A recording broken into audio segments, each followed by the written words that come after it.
Welcome to Real Recap, where we break down the latest and greatest movies. If you're looking for quick recaps, reviews, and commentary on the films you love, you've come to the right place. From action-packed blockbusters to heartfelt indie dramas, we cover it all. So sit back, relax, and join us as we dive into the world of cinema. In 1981 in San Francisco, Chris is trying to survive as a salesman for portable bone density scanners. Every morning he drops his son Junior at the daycare and visits as many hospitals in the city as possible to sell the scanners. Unfortunately, they're pretty hard to sell because they're unnecessary and expensive. When he takes the bus, he often bumps into a crazy hobo that calls the scanner a time machine. Sometimes Chris needs to stay out for longer to try to make a sale, so those times he asks his wife Linda to pick up their son. This always irritates her because she often works double shifts to support the whole family. One night during dinner, Chris finds a Rubik's Cube, which is the latest trend, and a gift from a friend of Linda's. She asks Chris if he paid the taxes, but Chris is going to file an extension, frustrating his wife even more. That night Chris plays with the cube and solves it incredibly quickly. The next morning, while Chris is on his daily sale walk, he finds a man stepping out of a very fancy sports car. Chris asks him what he does for a living, and the man replies he is a stockbroker. Chris thinks people had to go to college to get that job, but the man says it's not necessary, they just need to be good with numbers and people. Seeing how happy employees that work in that firm are, Chris thinks he wants that life for himself as well. The next morning, Chris tells Linda that he would be late in the evening because he will stop at an office to apply as a stockbroker.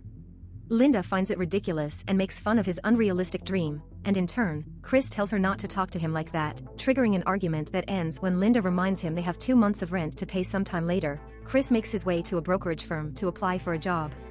This firm takes 20 people every 6 months, but only one gets the job. Wanting to look decent, he leaves the scanner to a hippie girl singing on the street, giving her some money to look out for it. Once inside, Chris starts hearing the details of the job and gets the application, but suddenly he notices through the window that the girl is running away with the scanner. Application in hand, Chris immediately leaves and begins chasing her through the city and the station, but the girl escapes by getting into a train. The next day, Chris promises Linda he'll sell the scanner so they don't see it anymore. However, first he heads to the firm to leave the filled-up application. He makes sure to personally deliver it to Resource Department Manager Jay so he can tell him a bit about himself and cause a good impression, but Jay is in a hurry and promises to call later. Afterward, Chris sees the hippie girl and her partner passing by with the scanner. Furious, he begins chasing them as it's revealed that he has spent his entire life savings on those scanners. It's supposed to be a revolutionary machine, but he was not aware that doctors and hospitals would consider them unnecessary luxuries. For Chris, losing a scanner is like losing 1 month of groceries. After lots of running, Chris manages to corner the couple in the bus and takes the scanner back. This means that when he returns home, instead of having sold the scanner he had, now he has 2. Linda finds this very disappointing but doesn't say anything because it's Junior's birthday. The couple has sacrificed a bit of money so they can buy him a basketball and keep him happy, but while Junior is distracted, Linda lets Chris know how angry she is at his lack of responsibility. A month later, Chris goes to see Jay and asks what happened to his application, but Jay is in a hurry. Chris pretends he's going the same way so they can take a taxi together, and once again Chris tries to impress him by talking about his skills. However, Jay is focused on solving his own Rubik's Cube and keeps failing. Frustrated, Chris takes the cube from him and finishes solving it by the time the cab arrives at Jay's destination. Jay is incredibly impressed, yet he leaves the taxi and now Chris has to pay. Obviously, he doesn't have any money, so Chris gets off the car at a signal and runs away, causing the taxi driver to chase him. A desperate Chris runs into the train station and gets into a train, but the train door painfully closes on his hand, making him drop his scanner in the station.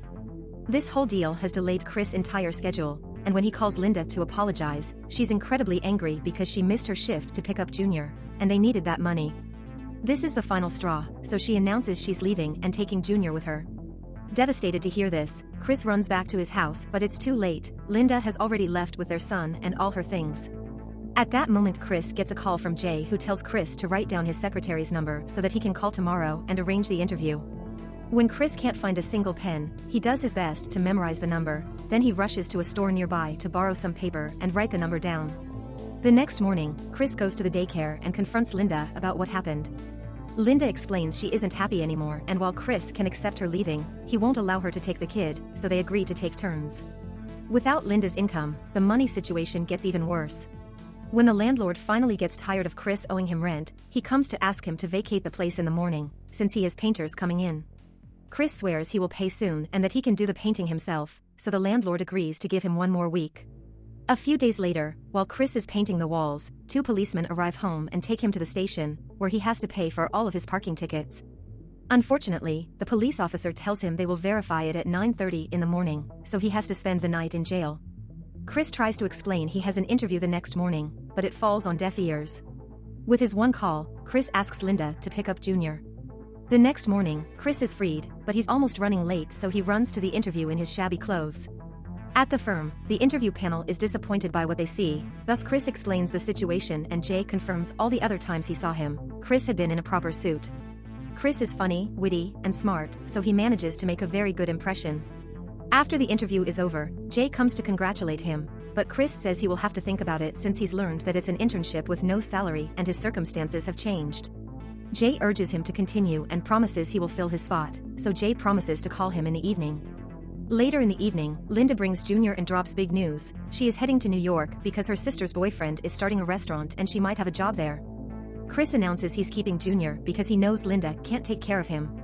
Inspired by her choice to do whatever she wants, Chris also tells her about the internship, which makes her even more upset and causes her to leave. After she's gone, Chris calls Jay and accepts the job. The next day, Chris and his son move to a nearby motel with the help of a friend. Since it's Saturday, Chris takes his son to play some basketball, and Junior says he is going to be a pro. Chris explains that most people don't make it, and when Junior gets disappointed, Chris cheers him up by explaining he should never let anyone tell him that he can't do something, not even him. Later, they head to the hospital to offer the scanner and finally manage to make it a sale, which means some money that will keep them afloat for a few more days. The following morning, Chris goes to his first day at internship, where he learns about the trade. Chris works very hard and tries to prove he's the best for the position, never letting anyone know that he's poor. During a lunch break, Chris finds his boss Mr. Frome on the street and starts a conversation, wanting to lick some boots to improve his chances. However, he interrupts himself when he notices that the crazy guy has the scanner, still thinking it's a time machine. Chris immediately goes after him, chasing him down the street and through the traffic, only to end up hit by a car.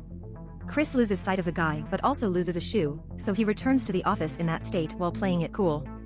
Over the next few days, Chris keeps doing favors for office manager Frakes and keeps making phone calls to get in the clients, to no avail. To make matters worse, Chris has to leave early to pick up Junior, so he has to complete the same work as the others in less time. This causes Chris to never hang up the phone, never drink water, and never go to the bathroom. He avoids the motel manager because he owes him money, and brings Junior with him when he goes to hospitals on the weekends to try to sell his last machines. One day, Chris decides to do the list out of order to accelerate the process and makes a risky call, managing to get an appointment with a top-level pension fund manager Mr. Ribbon, who tells him to come to his office in 20 minutes. Chris tries to rush out of the building, only for Frakes to stop him and ask him to park his car somewhere else. Not having any other choice, Chris tries to do the parking as fast as possible, but by the time he makes it to the meeting, Ribbon is already gone. The following morning, Chris goes to Ribbon's house, pretending he just happens to be in the area. He thanks Ribbon for the opportunity and apologizes again, then he pretends he'll be taking Junior to the football game. Ribbon informs him he's going with his kid too, so he invites Chris and Junior to come with them to his private box. During the game, Chris tries his sales speech on Ribbon, but no matter how much Ribbon admits he likes Chris, he isn't interested. However, Chris gets the cards of Ribbon's rich friends, who show more interest. Weeks pass with Chris doing his best to survive between his internship and the sales of the scanners. However, the day finally comes for the IRS to take money from Chris's bank account for his unpaid taxes, leaving him broke. Desperate, Chris tries to ask an old friend for the money lent him, but the friend says he already paid him when he helped him move. Chris gets furious, but his friend just closes the door on him. Sometime later, Chris took his son to the park and saw the crazy man with the scanner again.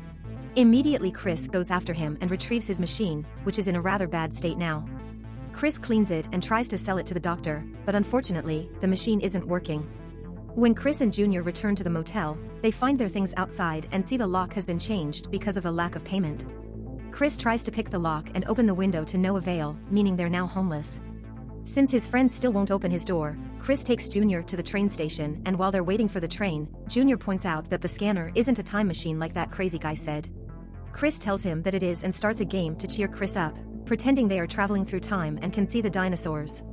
Then Chris announces good cavemen need a cave, so they sneak into the station's bathroom and lock the door.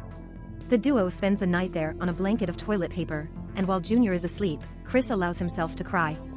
The next day Chris and Junior go to a homeless shelter that rejects them because it's only for women and children, but they get a tip about another one.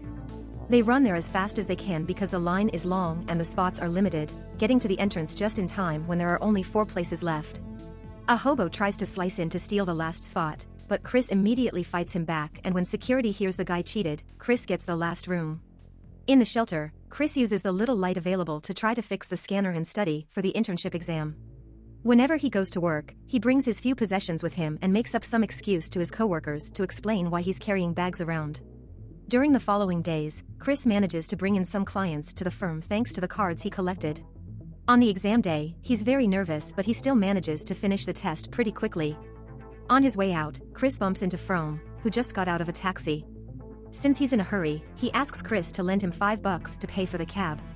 Chris can't afford to waste that, but still, it doesn't look bad.